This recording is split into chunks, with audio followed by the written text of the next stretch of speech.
Welcome to WooCommerce Live, episode 4 of season 3. I'm Jonathan Wold. I lead community initiatives here at WooCommerce, and with me is my co-host, Nöelle Steegs. She's a developer and a volunteer here in the WooCommerce community. Today, we're going to be talking about choosing extensions for your WooCommerce store. We've been gathering your questions throughout the week, and we'll answer as many as we can in today's show. And at the end of the show, we'll open it up for Q&A and answer new questions. So think about any questions that you have, leave them in the comments, either on Facebook or YouTube, and we'll look forward to answering those. And we have a special guest that will be joining us today that I'm excited to introduce you to. We'll get to that shortly, but in the meantime, so Nöelle, what are some of the wins that we have to celebrate in the WooCommerce community today? Well, today, Jonathan, I want to celebrate the WooCommerce community because we've just hit 40,000 members in our Facebook group, which is amazing. I mean, since I've started volunteering for WooCommerce, I've seen it grow so much. And it's like this big snowball of like awesome people helping each other out that just gets bigger and bigger. And the more members join, the faster it grows. It's amazing to see. And it's not all about numbers, of course, but I can really say genuinely that the group is really packed with people who are, kind and helpful and, take time out of their day to help others, which is just amazing. And I've said this before, but I'll say it again. I wouldn't be where I am today if it wasn't for these Facebook communities, both the WooCommerce one and some others that I'm a member of. It's just, it's just gold. So if you're not a member yet, make sure to join. We'll make sure to include the link in the show notes. Fantastic. Yeah, I love it. I'm personally not a huge fan of Facebook, but I love spending time in the WooCommerce Facebook group. So many folks asking good questions, new folks coming in all the time. So it's fantastic.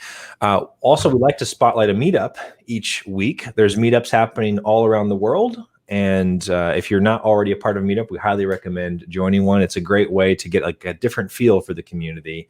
And this week, our spotlight is a new meetup. This is a German meetup for the German WooCommerce community. So it is only in German, so less relevant if you don't speak German. But if you do, or if you're curious, that's something we highly recommend. It's been great to see that. And they've got a bunch of events coming up that they're kicking off. So that has been fantastic. So today's topic is an exciting one. We're talking about extensions.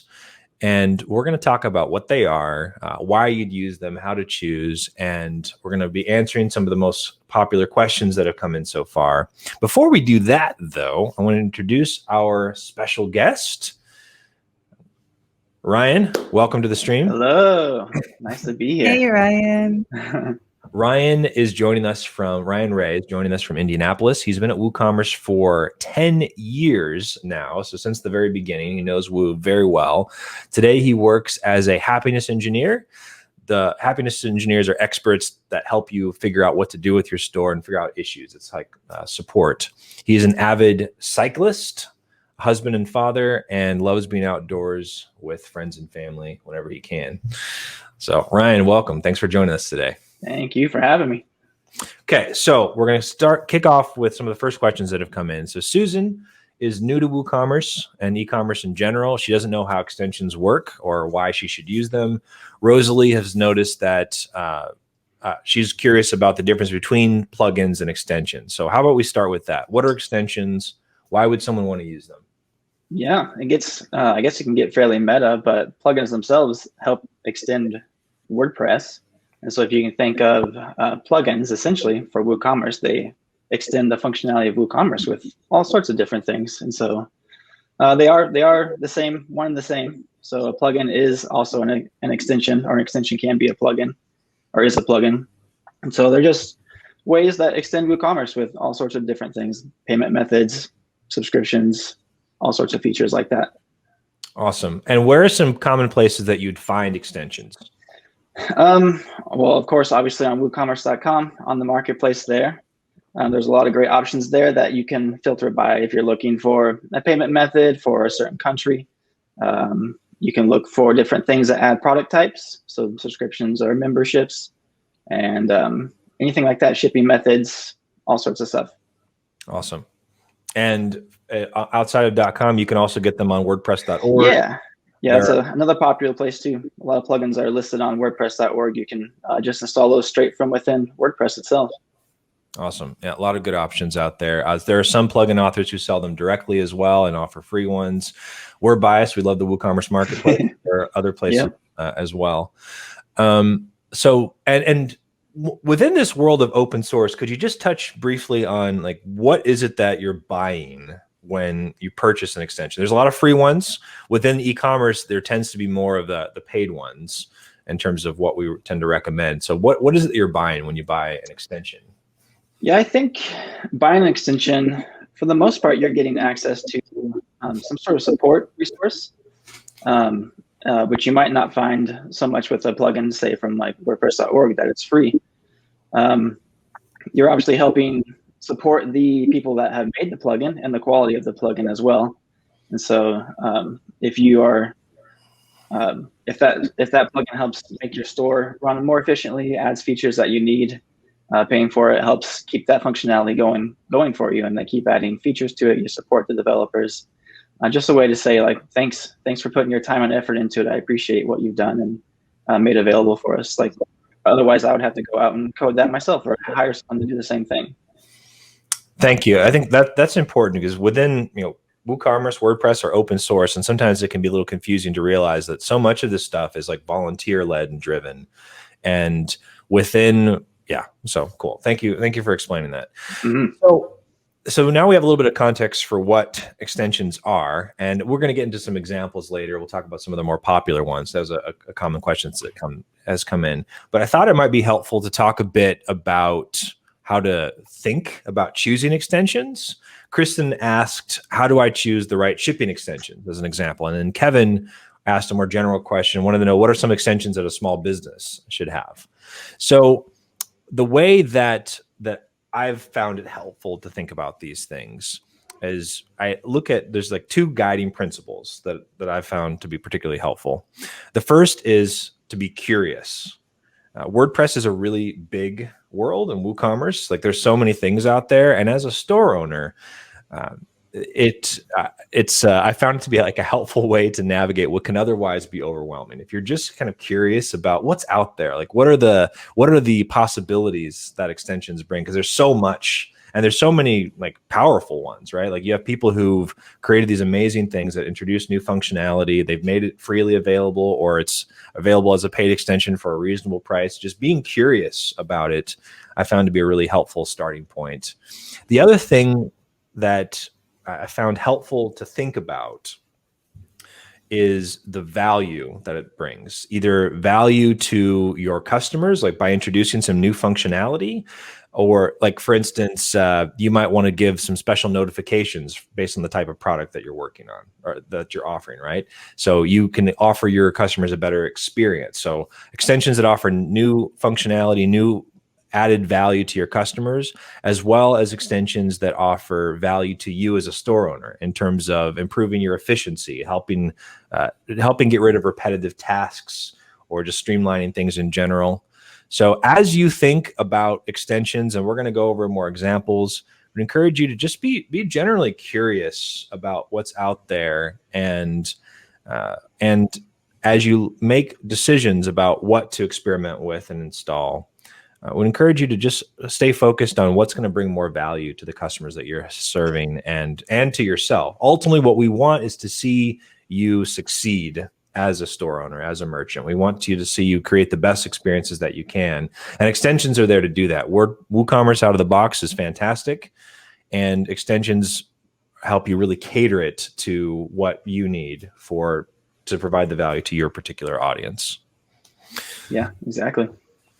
Awesome. So with that, we're going to transition now to some of the most popular questions that have come in so far. And Nöelle, I'm going to hand it over to you to kick it off and put Ryan on the spot. Thanks, Jonathan. So Ryan, Alistair asked, what are the most popular extensions being used? Can you tell us about that? Yeah, sure. I think a few popular ones are things like subscriptions or bookings. People end up wanting to sell things on a recurring basis, or end up wanting to sell their time, which they could do with bookings. So this kind of adds like a new product type to WooCommerce itself. Then of course, to go alongside those, you'll obviously want a way to accept that money. And so a lot of people are really into using a combination of, say, like Stripe and PayPal at checkout. And generally, Stripe and PayPal work all across the world with any country and most currencies. So it's a good general payment method to use and combine. People always want to use PayPal and then obviously accept cards directly on their site. And then other things like some like marketing stuff to help small businesses. Like you can increase your reach with using things like the MailChimp plugin or other ones similar like that. If you want to do newsletters or like target people based on like the products they bought or that kind of stuff to send them new offers or notifications that there's a sale going on or something like that. And even like Facebook, Pinterest, stuff like that, where you can take your product catalog and then put it onto other places to help people discover it. So there's a big list like that. I wanted to just do a quick plug for MailPoet as well. We love MailPoet. We just acquired MailPoet, which is a fantastic. I've been using it for a few years myself, and it's very nicely focused on WooCommerce. It's a big part of that aspect of it. So another example of a popular one. Yep, you have full control over that too if you're into that sort of data portability. MailPoet all runs within WordPress itself, so you're not sending your information or customers off to another service. That's interesting. So I also would like to chat a little bit about the debugging and troubleshooting. Michelle asked that she heard that there's a limit of plugins that you can install before a website crashes, and she asked what the limit is.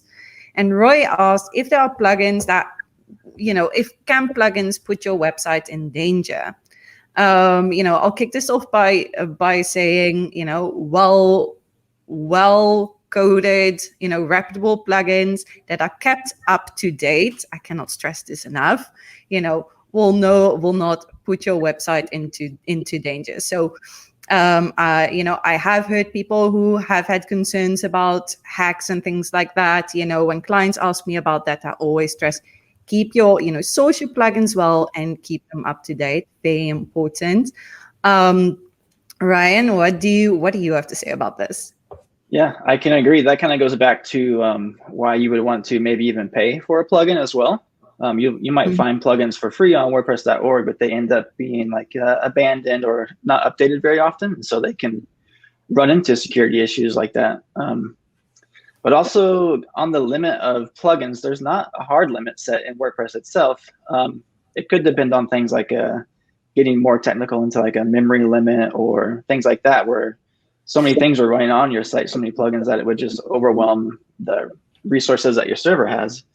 But there's not like, say, like a hard limit to how many plugins you can use. But I don't know if we wanted to touch on like introducing a concept of like debugging or looking at logs for troubleshooting the site. Yeah, I would touch on it. Yeah, just at a high level, touch on it. Yeah. Yeah, most often you can usually figure out what's going on the site by looking at the logs of something. So say you did have an issue with PayPal or Stripe, you would usually be able to go into the settings of each of those extensions and enable some sort of logging or debugging. And then you can view those, and they might seem a little bit daunting to read or view at the first point, but they will generally tell you what's going on and what's happening, give you some sort of clear area to know what next steps to take. I wanted to just touch on this for a moment, because this is a good example of that, like ownership versus renting that we talk about, right? With WooCommerce, like this is yours to work with. And part of it is, it can be a bit more work to understand what's going on, but the information is available to you. There's a great guide there's a good documentation. There's a guide to self-service that we'll put in the show notes. And going back to the first points, when you think about extensions broadly, I just want to encourage folks to like be curious. Like there's a lot here, and you don't have to figure it out, right? But start from a place of curiosity. Go as far as you can, and that curiosity is either going to lead you to a solution, or it's going to give you a much better starting point to get the help that you need to get over whatever hurdle comes up. Yeah, and that Yes. self-service guide is a good resource too. It helps you walk you through like doing like conflict troubleshooting to see if there's issues where two plugins might be not getting along very well and causing issues. Yeah, and that's also why I would say, I mean, I've seen many of my clients are clients who DIY at first, so have a need for a website and they build it, and then later they say like, I'm so busy running my business, I can't actually give this the attention that it needs. So then, I take over. And what I see is that, people who are not experienced in, say, web development, for example, they might install a lot of plugins for different functionality, right? And sometimes even several plugins for the same functionality, because they might have tried one and think, oh, but that might not be the one, let me try another one, but forgot to deactivate it and delete it.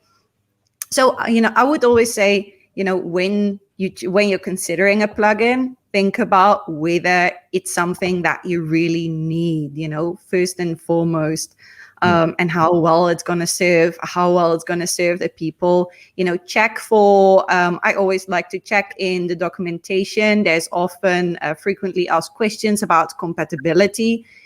So if I know that, for example, I'm running something like WooCommerce subscriptions and I'm adding things to that, most likely those kind of plugins will be listed there as being compatible or not.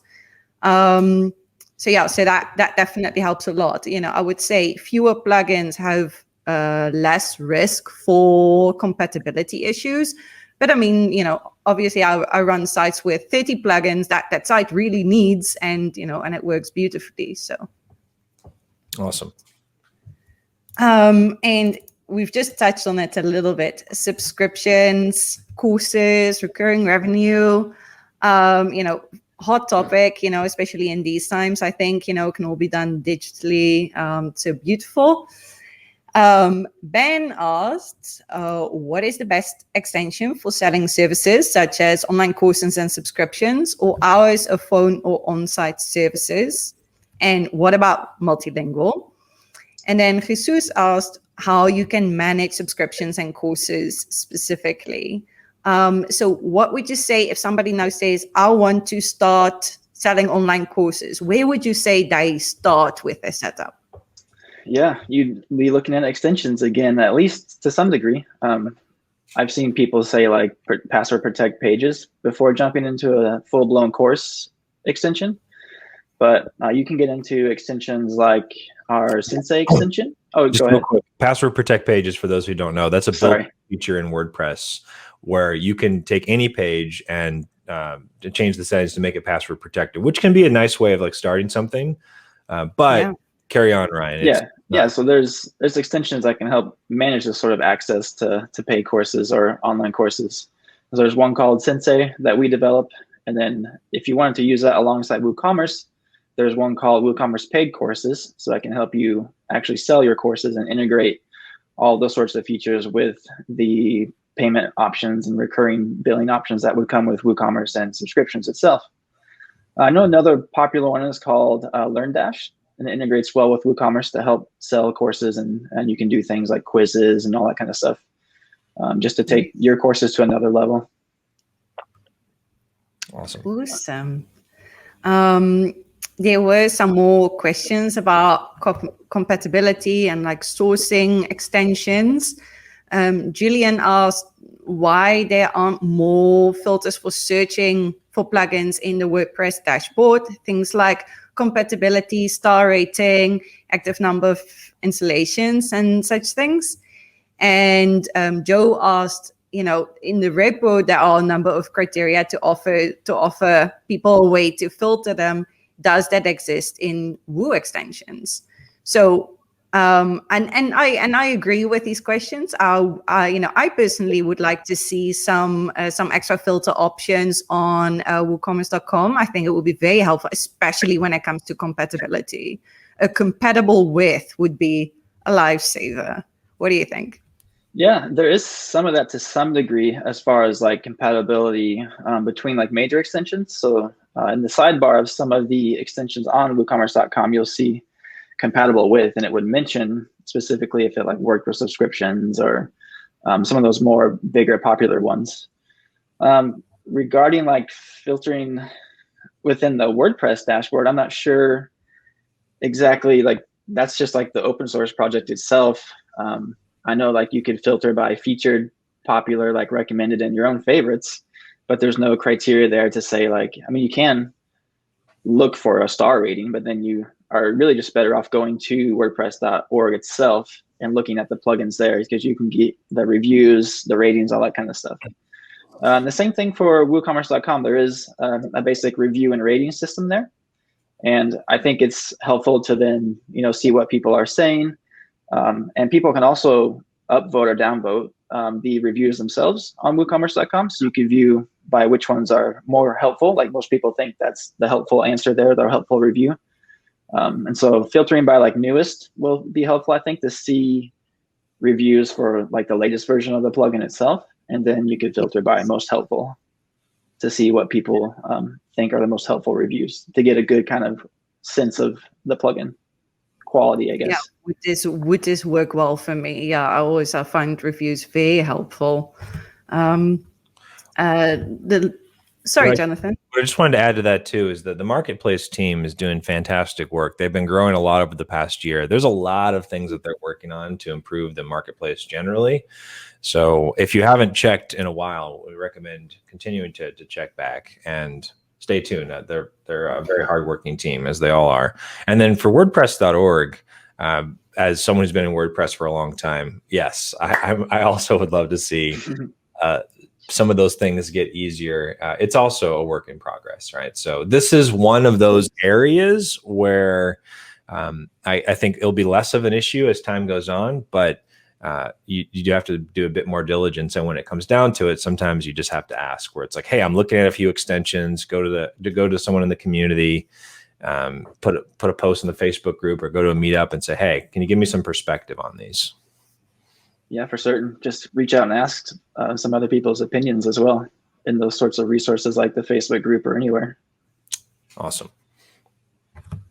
So last but not least, people want to know about how they combine the online and the offline store. Abdul asked, he says he sells online and offline, and he wants to know about what system can help him combine his sales and inventory.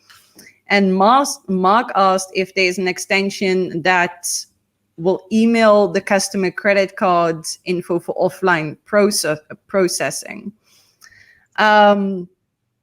What are your thoughts on that? I mean, I've heard great things about, certain POS integrations, but I actually have little experience with it myself. How about you? Yeah, Square in this case comes to mind as like the most popular one here to integrate offline selling with your online store. So we do obviously have an extension for that. There is another one as well that's just called WooCommerce Pos that I think is a little bit more open-ended as far as how you are able to use it. But definitely with Square, you can sync your offline inventory with your online, vice versa, and it doesn't combine I guess to say it does combine your sales, but not necessarily your orders.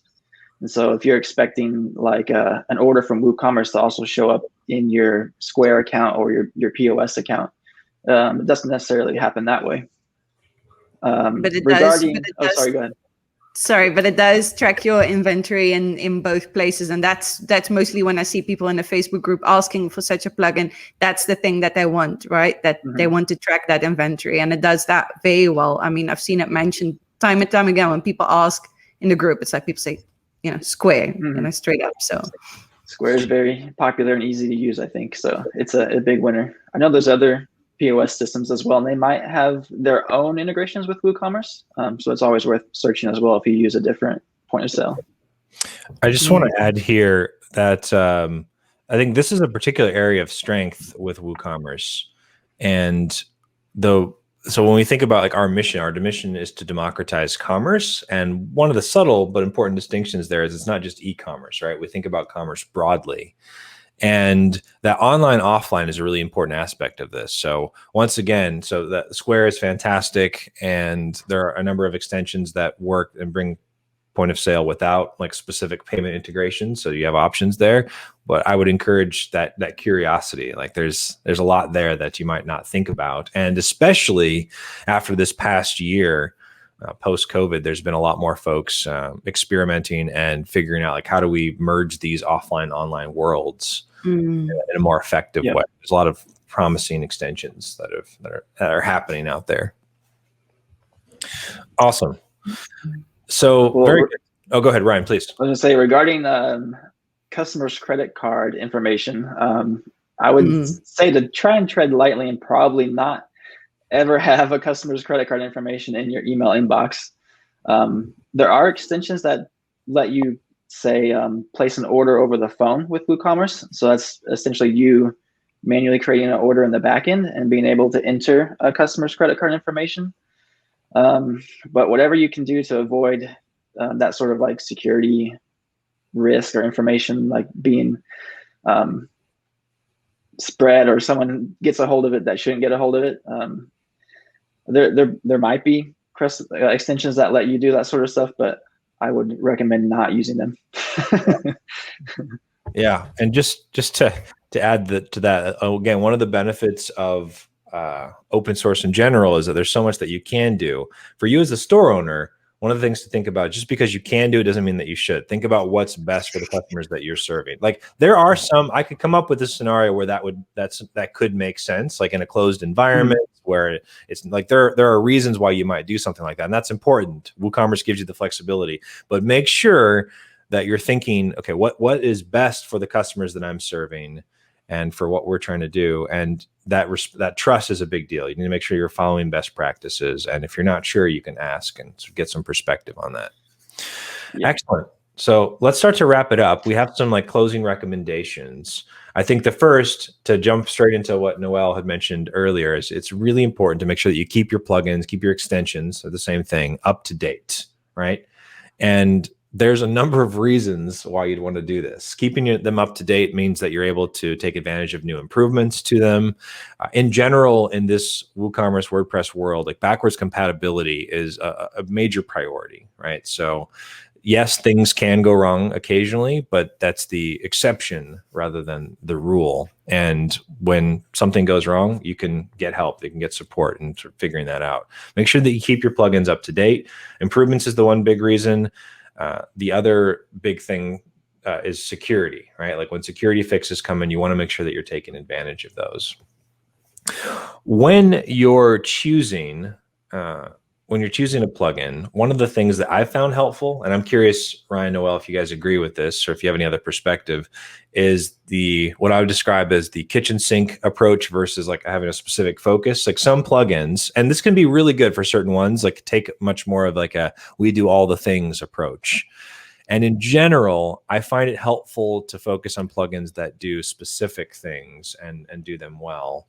And one of the ways that you can evaluate that is like reading the descriptions and seeing and like looking at screenshots, trying it out. Ryan, what do you think about that? What's your experience been? Yeah, for certain. There's ways that plugins may overlap in functionality. So one might do a lot of things and one might do one thing. It just depends on what you need. Like sometimes you want all that functionality like the kitchen sink. And so it's simpler then to add a bunch of functionality to your site with one plugin versus a ton of others. Yep. But if you just need one specific thing and you find a plugin that does that, and then you can evaluate it then from there. Like you've narrowed it down to keep it a little bit simpler. You don't need the plugin with features that you may not use.